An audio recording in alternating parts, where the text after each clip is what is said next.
Hello student, स्वागत है आपका आईसीटी वर्चुअल क्लासेस में। मैं हूं कविता, आपकी साइंस टीचर। उम्मीद करती हूँ आप सभी अच्छे होंगे और स्वस्थ होंगे। क्लास हम कर रहे थे अपने चैप्टर के क्वेश्चन आंसर्स और चैप्टर का नाम था टिश्यू। तो टिश्यू चैप्टर को आपने समझा अच्छे से, क्या क्या टॉपिक हमारे पास आए हैं वो हमने प्रीवियस लेक्चर में डिस्कस किए थे। हम बात कर रहे थे यहाँ पर कुछ क्वेश्चन आंसर्स की, जिसमें कुछ क्वेश्चन को आपने यहाँ पर देखा था इस प्रकार से। क्वेश्चन नंबर 1 देखिए, जिसमें आपसे पूछा गया था which of the following tissue has dead cells, यानी कि निम्नलिखित में से किस प्रकार के ऊतक में मृत कोशिकाएं पाई जाती हैं। ऑप्शन थे parenchyma, sclerenchyma, collenchyma and epithelial tissue, जिसमें हमने कहा हमारा ऑप्शन नंबर बी सही जाता है, स्क्लेरेन्काइमा। ठीक है, अगर हम बात करें पैरेन्काइमा के लिविंग सेल से मिलकर के बना है, क्या क्या फीचर्स होते हैं, क्या क्या फंक्शंस होते हैं, इसके बारे में हमने डिस्कस किया था। सेकेंड हमने बात की थी कोलेन्काइमा की। कोलेन्काइमा में सेम हमने चीजें देखी थी कि कोलेन्काइमा कहाँ इसकी लोकेशन होती है, क्या इसके फंक्शंस पाए जाते हैं। थर्ड जो लास्ट जो हमारे पास ऑप्शन नंबर डी आया है, दैट इज एपिथेलियल टिश्यू, जो कि क्या है, प्लांट टिश्यू, एनिमल टिश्यू हमारे पास आता है। बाकी जो अदर हमारे पास तीन आते हैं वो तीनों हमारे पास क्या आते हैं, प्लांट टिश्यू आते हैं। तो हमने कहा जो स्क्लेरेन्काइमा है वो क्या होता है, डेड सेल से मिलकर के बना होता है। क्वेश्चन नंबर 2 हमारे पास आते हैं, जिसमें आपसे कहा गया था फाइंड आउट इनकरेक्ट सेंटेंस, यानी कि आपको इनमें से जो गलत कथन है वो देखना था। तो ऑप्शन नंबर ए में कहा गया है parenchymatous tissue have intercellular space, यानी कि जो पैरेन्काइमा के जो टिश्यू होते हैं या पैरेन्काइमा की जो सेल्स होती हैं उनके बीच में अंतरकोशिकीय स्थान पाया जाता है। हमने कहा बिल्कुल पाया जाता है, ये ऑप्शन सही है। इट मीन्स ये हमारे क्वेश्चन का आंसर नहीं होगा। लेकिन हमने बात की collenchymatous tissue are irregularly thickened at the corner, यानी कि जो यहाँ पर कोलेन्काइमेटस टिश्यू होते हैं वो कॉर्नर से कैसे होते हैं, थिक होते हैं। हमने कहा बिल्कुल सही हमारा क्या आंसर है। नेक्स्ट हमारे पास आता है apical and intercalary meristem are permanent tissue. आपने कहा apical and intercalary permanent tissue, हमने कहा नहीं। एपिकल और इंटरकैलरी जो है वो क्या होते हैं, यहाँ पर मेरिस्टेमेटिक टिश्यू है, जिसे आप विभाजोतक ऊतक के नाम से जानते हैं। लास्ट हमारा जो आता है वो है meristematic tissue. In its early stage lack vacuole, meristematic tissue की अर्ली स्टेज में वैक्यूल यहाँ पर एब्सेंट होता है। हमने कहा ठीक है, आंसर सही है। इट मीन्स कि जो ऑप्शन गलत है वो है ऑप्शन नंबर सी, जो बता रहा है एपिकल एंड इंटरकैलरी मेरिस्टेम क्या है, यहाँ पर परमानेंट टिश्यू है। ठीक है, नेक्स्ट हमारे पास क्वेश्चन आया था, इसमें हमारे पास क्वेश्चन आया था girth of stem increase due to, यानी कि जो स्टेम की गिर्थ है वो किसकी वजह से इंक्रीज होती है। आपने कहा ऑप्शन में आपके पास है apical meristem, lateral meristem, intercalary meristem and vertical meristem. Answer हमारा लेटरल मेरिस्टेम आया था। अब हमने तीनों की लोकेशन देखी थी, तीनों कहाँ पर पाए जा रहे हैं, एपिकल कहाँ है, लेटरल कहाँ है और इंटरकैलरी कहाँ है। तीनों एक्चुअली में ग्रोथ के लिए ही रिस्पॉन्सिबल है, लेकिन तो तीनों किस प्रकार की ग्रोथ कर रहे हैं यहाँ पर हमने डिफरेंस देखा था। चलिए, यहाँ तक की बात हम कर चुके थे। हमारे पास जो नया क्वेश्चन आता है उसमें आपसे पूछा गया है, स्टेटमेंट पढ़िए, which cell does not have a perforated cell wall, निम्नलिखित में से किस सेल के पास परफोरेटेड सेल वॉल नहीं पाई जाती है। तो ऑप्शन आपके पास है ट्रेकिड्स है, कंपेनियन सेल है, सीव ट्यूब है एंड वेसल्स है। तो आपके पास आंसर ऑलरेडी है, आंसर आता है कंपेनियन सेल। ठीक है, अब ये जो अलग अलग प्रकार की सेल्स है, ट्रेकिड्स है, कंपेनियन सेल है, सी ट्यूब है, वेसल से कहाँ पाए जाते हैं, आपने कहा कॉम्प्लेक्स परमानेंट टिश्यू में पाए जाते हैं। अगला प्रश्न देख लेते हैं। अगला जो क्वेश्चन आपसे पूछा गया, स्टेटमेंट पढ़िए। स्टेटमेंट में आपसे कहा गया intestine absorb the digested food material, what type of epithelial cells are responsible for that. सबसे पहले आपको कहा गया है कि जो हमारी छोटी आंत है, इंटेस्टाइन है, उसमें क्या होता है, भोजन का अब्जॉर्प्शन होता है। तो जब आपने क्या देखा था, यहाँ पर डाइजेस्टिव सिस्टम देखा था। ठीक है, इस प्रकार से हमने डाइजेस्टिव सिस्टम देखा था। ठीक है, ये हमारे पास डाइजेस्टिव सिस्टम आया था। हम बात कर रहे हैं किसकी, स्मॉल इंटेस्टाइन की।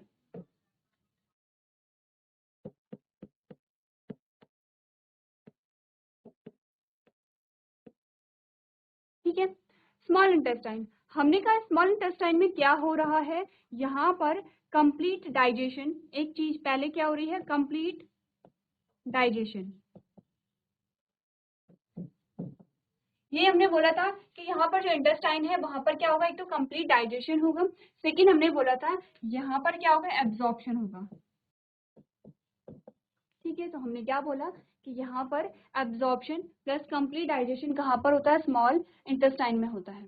ठीक है, अब हमने कहा एब्जॉर्प्शन यहाँ पर हो रहा है तो यहाँ पर कुछ क्या पाए जा रहे होंगे, टिश्यू पाए जा रहे होंगे। किस प्रकार के टिश्यू पाए जा रहे होंगे, हमने कहा कि यहाँ पर एक प्रकार का टिश्यू पढ़ा था हमने, एपिथेलियल टिश्यू।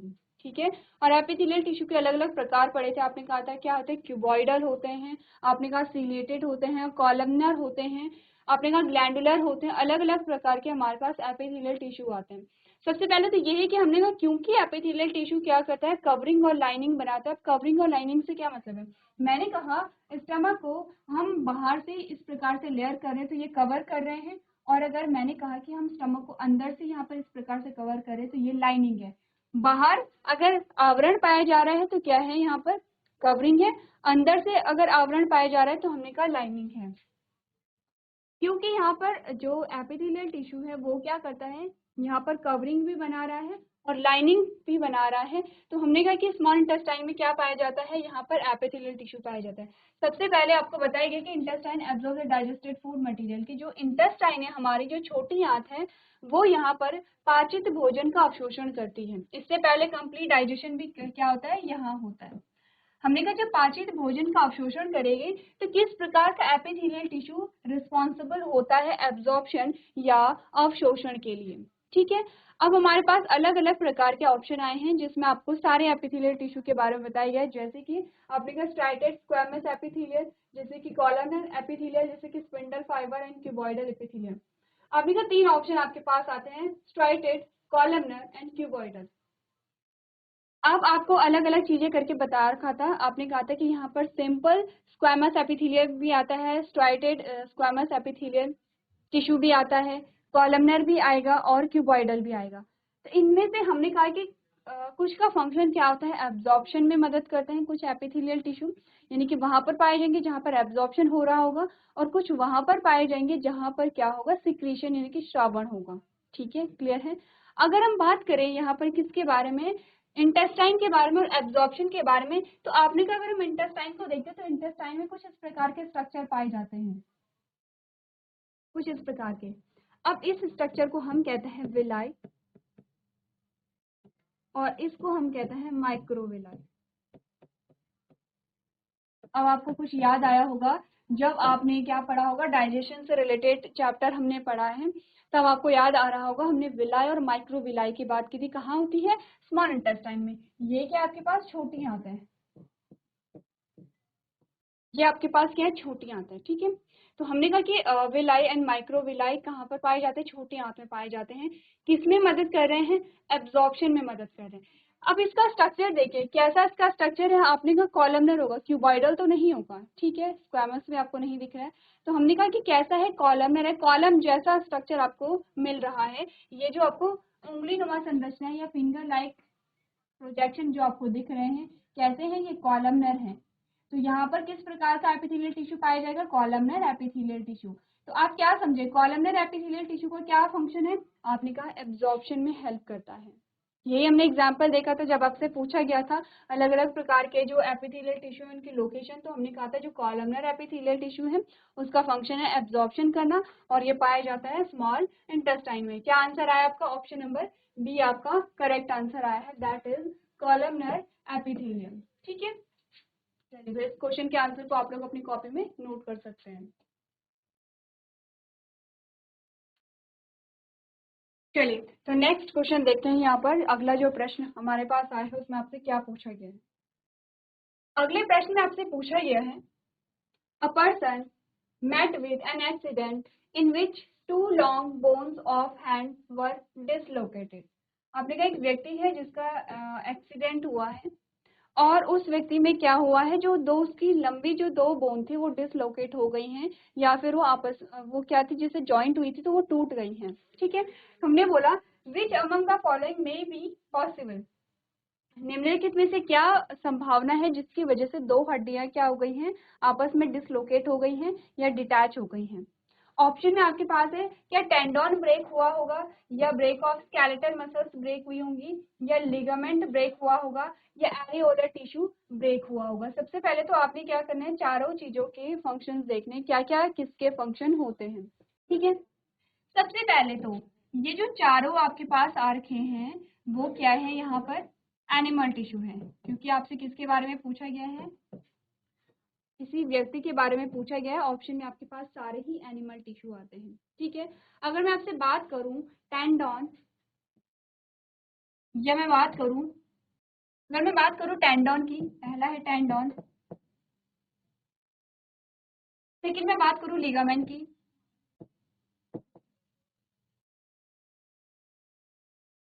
एंड तीसरा आपके पास एरियोलर आया है।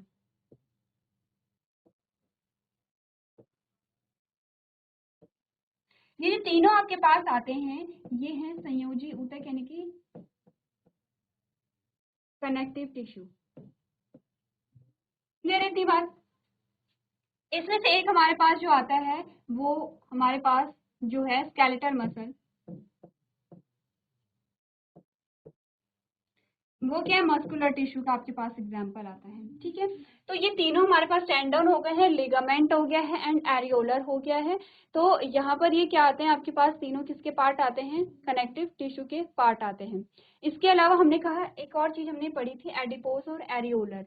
एडिपोज और एरियोलर में जब हमने दो चीजें देखी थी तो हमने एरियोलर में क्या पढ़ा था, हमने टेंडन और लिगामेंट को पढ़ा था। ठीक है, अब मैं आपसे पूछूं संयोजी ऊतक और जो आपके पास जो मांसपेशीय जो ऊतक आते हैं, या फिर मैं कहूँ कनेक्टिव टिश्यू या मस्कुलर टिश्यू, दोनों में क्या डिफरेंस है, सबसे पहले वो देख लेते हैं। हमने कहा संयोजी ऊतक में आप लिगामेंट पढ़ते हैं, टेंडन पढ़ते हैं, इसके अलावा और आप क्या पढ़ते हैं, आप पढ़ते हैं ब्लड, या पढ़ते हैं प्लाज्मा, लिम्फ, प्लाज्मा ब्लड का ही पार्ट होगा, लिम्फ पढ़ते हैं, या आप पढ़ते हैं बोन को, या आप पढ़ते हैं कार्टिलेज को। ठीक है, तो ये आप क्या पढ़ते हैं, अलग अलग प्रकार के संयोजी ऊतकों के बारे में, या फिर आपने कहा कि एडिपोज जो आपके पास आता है, एडिपोज टिश्यू है। ये सारे जो टिश्यू है इनका जो फंक्शन है वो क्या है, संयोजी ऊतक इनका नाम है कि ये कनेक्शन से रिलेटेड होंगे। जैसे कि आपने कहा ब्लड, जैसे कि लिम्फ, जैसे कि बोन, तो क्या कर रहे हैं, आपस में कनेक्ट कर रहे हैं। ठीक है, कनेक्शन का काम कर रहे हैं। जैसे कि आपके पास आते हैं टेंडन और लिगामेंट, ये भी कनेक्शन का काम कर रहे होते हैं। अगर मैं मसल्स की बात करूं कि यहाँ पर जो मसल्स होती हैं उनका काम क्या है, हमने कहा इनका जो काम है वो मूवमेंट के लिए है, गति के लिए है। मूवमेंट या लोकोमोशन, दोनों जो चीजें हो रही हैं उसमें क्या है, जो मसल्स है उसके लिए रिस्पॉन्सिबल है। देखिए अगर मूवमेंट की बात आई तो हमने कहा बोन क्या होंगी, मूवमेंट के लिए भी रिस्पॉन्सिबल होंगी, क्योंकि जब भी हम मूवमेंट पढ़ते हैं हमने कहा स्केलेटल मसल्स जो आपके मसल्स होती हैं और जो बोन होती है वो मिलकर के काम करती है, तभी जाके आपको क्या देखने को मिलती है, मूवमेंट प्लस लोकोमोशन देखने को मिलता है। अब आप सोचेंगे मूवमेंट और लोकोमोशन में क्या डिफरेंस है, तो मैंने कहा कि जैसे कि मैं यहाँ पे खड़ी हूँ और मैं आपसे बात कर रही हूँ, जब मैंने आपसे बात की तो मैं अपने हाथों को मूव कर रही हूँ, मेरी जो टंग है या मेरे जो लिप्स हैं वो मूव हो रहे हैं, तो ये क्या है, आपने कहा मूवमेंट है। मूवमेंट आई है लेकिन मेरे बॉडी पार्ट्स में आई है, ऐसा नहीं है कि मेरी जो पोजीशन है, मेरी जो अवस्था है वो चेंज हुई है, यानी कि मैं जहाँ पर थी मैं वहीं पर हूँ। मेरी पोजीशन में, मेरी बॉडी की पोजीशन में कोई भी चेंज नहीं आया है, सिर्फ मेरे बॉडी पार्ट्स में ही मूवमेंट पाया जा रहा है। ठीक है, अब मैंने कहा कि मैं आपसे बात कर रही थी तो मैं यहाँ पर आ गई इस कॉर्नर में, या फिर मैं बात करते करते इस कॉर्नर में आ गई। ये क्या हुआ, मैंने कहा मेरी बॉडी की जो पोजीशन है वो चेंज हुई है, टाइम के साथ मेरी बॉडी की पोजीशन चेंज हुई है। पहले मैं यहाँ पर थी, अब मैं यहाँ पर आ गई हूँ, तो ये होता है लोकोमोशन। तो यहाँ पर मूवमेंट है या लोकोमोशन है, उसके लिए मसल्स रिस्पॉन्सिबल होती हैं। अब मसल्स हमारे पास अलग अलग प्रकार के आती हैं, जिसमें आपने पढ़ा था स्केलेटल मसल्स, एक जो ऑप्शन आपके पास आया है। सेकंड हमने पढ़ा था यहाँ पर कार्डियक मसल्स, और तीसरा हमने पढ़ा था स्मूथ मसल्स। तो तीनों ही क्या कर रहे हैं, मूवमेंट या लोकोमोशन के लिए रिस्पॉन्सिबल है, लेकिन अलग अलग प्रकार की मूवमेंट आपको देखने को मिलेगी। जैसे जैसे कि जो हमारे पास ऑप्शन आया है स्केलेटल मसल्स, ये होती हैं यहाँ पर लोकोमोशन के लिए रिस्पॉन्सिबल होती हैं। ठीक है, जो आपकी बॉडी में जो भी मूवमेंट हो रहा है, जो गति हो रही है, जो भी आप कर रहे हैं, चाहे आप चल रहे हैं, आप दौड़ रहे हैं, आप भाग रहे हैं, वो सब किसकी वजह से हो रहा है, स्केलेटल मसल्स की। जैसे कि जो भी आप अपने हाथों को क्या कर रहे हैं, मूव कर पा रहे हैं, तो ये सारी चीजें हो रही हैं स्केलेटल मसल्स की वजह से। इन मसल्स का नाम स्केलेटल मसल्स इसलिए है क्योंकि ये बोन से क्या होती है, अटैच्ड होती हैं, इसीलिए हमने कहा कि बोन प्लस स्केलेटल मसल्स मिल करके क्या करते हैं, यहाँ पर गति में सहायता करते हैं। ठीक है, पहली चीज तो ये हो गई है। सेकेंड हमने बोला जो कार्डियक मसल है, तो कार्डियक मसल्स पाई जाती है हमारी हार्ट में। अब कार्डियक मसल्स में क्या होता है, ये भी सेम क्या करेगा, मूवमेंट के लिए रिस्पॉन्सिबल होगा। जैसे कि आपने कहा आपकी हार्ट बीट, कैसे आपकी हार्ट बीट जनरेट हो रही है, क्योंकि आपने कहा आपके हार्ट में रेगुलरली क्या हो रहा है, पीरियोडिक कॉन्ट्रैक्शन और रिलैक्सेशन हो रहा है, इसीलिए आपको वहां पर क्या देखना, क्या फील कर सकते हैं, हार्ट बीट को फील कर सकते हैं। किसकी वजह से हो रहा है, कार्डियक मसल्स की वजह से। अब सेकंड क्वेश्चन ये आता है, क्या आपके कंट्रोल में ये जो भी गति हो रही है, क्या आपके कंट्रोल में होती है, यानी कि आपके हार्ट बीट जो है क्या आपके कंट्रोल में होती है, आपने कहा नहीं। इसलिए हम कार्डियक मसल्स को इनवॉलंटरी मसल्स भी कह सकते हैं, अनैच्छिक जो मांसपेशी है वो भी कह सकते हैं। अगर मैं सेम क्वेश्चन स्केलेटल मसल्स के बेसिस पे आपसे पूछूं कि ये क्या हो गया, वॉलंटरी मसल है या इनवॉलंटरी है, तो मैंने कहा क्योंकि ये मेरे कंट्रोल में है कि मैं चलूं या मैं रुकूं या मैं अपने हाथों को मूव करूं या ना करूं, तो ये क्या होगी, आपने कहा वॉलंटरी मसल्स होगी। कार्डियक मसल्स क्या, इनवॉलंटरी मसल्स है। तीसरी जो मसल्स हमारे पास आती है दैट इज स्मूथ मसल। ये आपके जो स्मूथ ऑर्गन होते हैं, जो विसरल ऑर्गन आपके होते हैं, यानी इंटरनल जो ऑर्गन होते हैं वो वहां पे पाए जाती हैं, जैसे कि आपके डाइजेस्टिव ट्रैक्ट में। अब हमने कहा कि जो भी हमारे इंटरनल ऑर्गन में प्रोसेस हो रही है, चाहे वो डाइजेशन हो रहा है या कोई अदर प्रोसेस हो रही है, क्या हमारे कंट्रोल में होती है, हमने कहा नहीं। हमने एक बार खाना खाया, डाइजेशन खुद ब खुद होता रहेगा। तो स्मूथ मसल्स भी क्या है, आपने कहा इनवॉलंटरी मसल्स होगी। तो ये तो बात हुई किसकी, मसल्स के बारे में। अब आपके पास कनेक्टिव टिश्यू आते हैं। तो हमने कहा कि यहाँ पर जो क्वेश्चन आपसे पूछा गया, क्योंकि कनेक्शन से रिलेटेड है, आपने कहा जो बोन है वो अटैच थी और अब जो बोन है वो डिसलोकेट हो गई है, यानी कि आपस में क्या हो गई है, डिटैच हो गई है, टूट गई है। उसके लिए कौन रिस्पॉन्सिबल होगा, तो हम बात करेंगे यहाँ पर किसके बारे में, कनेक्टिव टिश्यू या संयोजी ऊतक के बारे में। संयोजी ऊतक में आपके पास आते हैं यहाँ पर टेंडन एंड लिगामेंट।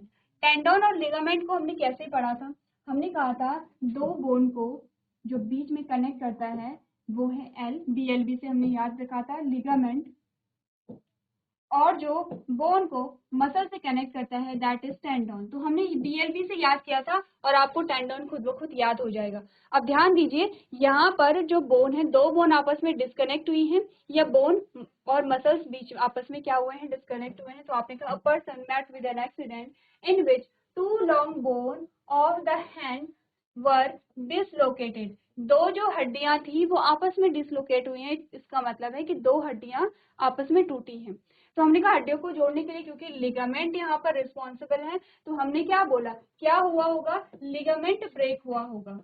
ठीक है, हमने बोला क्या हुआ होगा, लिगामेंट ब्रेक हुआ होगा। ऑप्शन नंबर सी आपका क्या है, करेक्ट आंसर आता है। तो चलिए अपने आंसर को आप लोग अपनी कॉपी में नोट करेंगे।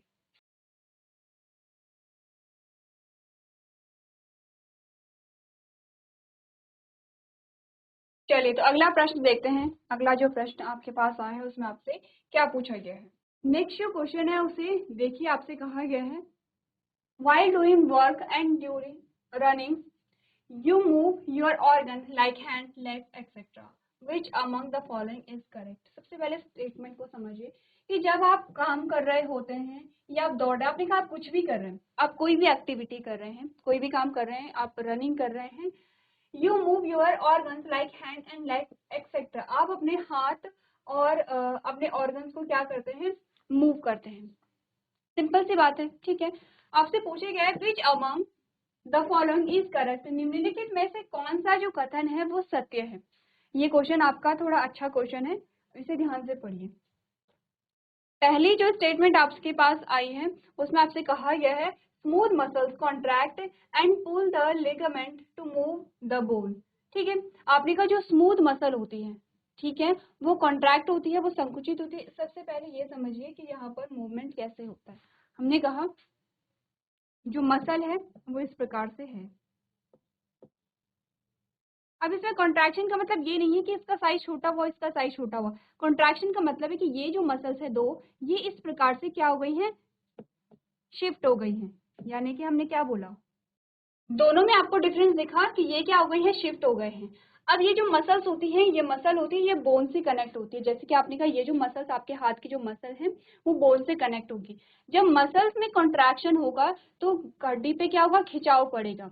ठीक है, आपने कहा जब क्या होगा, मसल पे खिंचाव, जब मसल्स पे कॉन्ट्रैक्शन होगा तो हड्डी पे खिंचाव पड़ेगा, क्योंकि इस मसल में क्या है, हड्डी अटैच है। तो आपने कहा जब ऐसी थी, जैसे कि मेरा हाथ ये है, नॉर्मल कंडीशन में है, अब मेरी मसल में कॉन्ट्रैक्शन हुआ, तो जब मसल्स में कॉन्ट्रैक्शन हुआ, जैसे कि इस वाली मसल्स ने फिर इस बोन को क्या किया है, अपनी ओर खींचा है, यहाँ पर क्या किया, पुल किया है, ठीक है। तो मसल में कॉन्ट्रैक्शन हुआ और आपने कहा कि यहाँ पर आपको मूवमेंट देखने को मिली, मसल्स रिलैक्स हो गई हैं, तो आपके जो ऑर्गन है वो एक्चुअल पोजीशन पर आ गए हैं।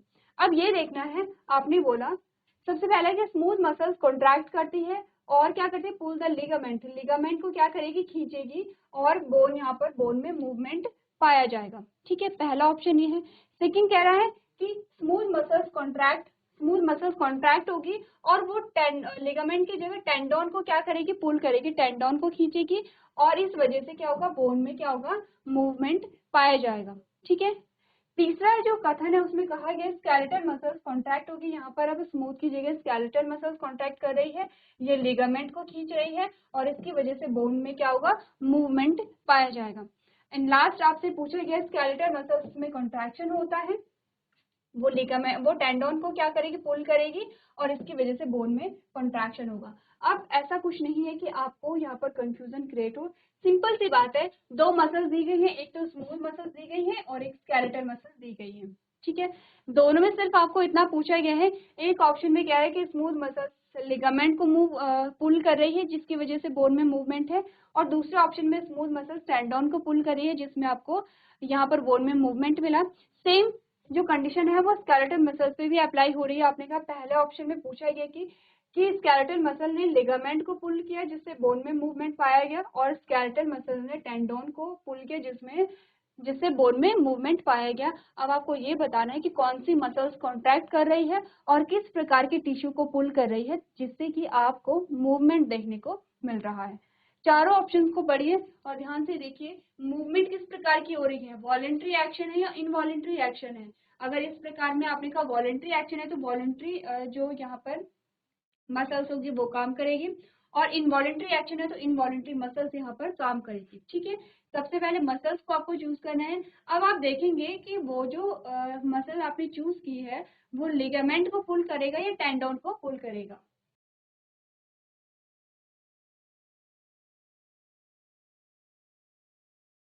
चलिए, तो यहाँ पर आपने क्या देखा, अगर हम बात करें, आपका जो लास्ट वाला जो ऑप्शन आता है, ऑप्शन नंबर डी को ध्यान से देखिए, और ऑप्शन नंबर डी आपका क्या आता है, करेक्ट आंसर आता है। ऑप्शन नंबर डी आपका करेक्ट आंसर कैसे आता है, ये आपको घर से क्या करना है, एक्सप्लेन करना है कि क्यों हमने क्या किया है, स्केलेटल मसल्स को यहाँ पे चूज किया है कि स्केलेटल मसल्स में ही कॉन्ट्रैक्शन होगा, क्यों हमने स्मूथ मसल को चूज नहीं किया है। सेकंड आपका आता है कि हमने क्यों यहाँ पर, चलो हमने ठीक है स्केलेटल मसल को चूज किया, तो क्यों हमने टेंडोन को ही सेलेक्ट किया है, हमने लिगामेंट को क्यों सेलेक्ट नहीं किया है। इन क्वेश्चंस के आंसर आप करके लाएंगे जिससे कि आपको क्लियर हो जाएगा कि जो कौन से मसल्स किस प्रकार के मूवमेंट के लिए रिस्पॉन्सिबल होते हैं। तो एक बार आप लोग क्या करेंगे, इस क्वेश्चन को डिस्क्रिप्टिव वे में क्या करेंगे, इसका आंसर करके लेके आएंगे। तो आज के सेशन में हम इतना ही करेंगे। अभी तक क्लास में बने रहने के लिए आपका धन्यवाद।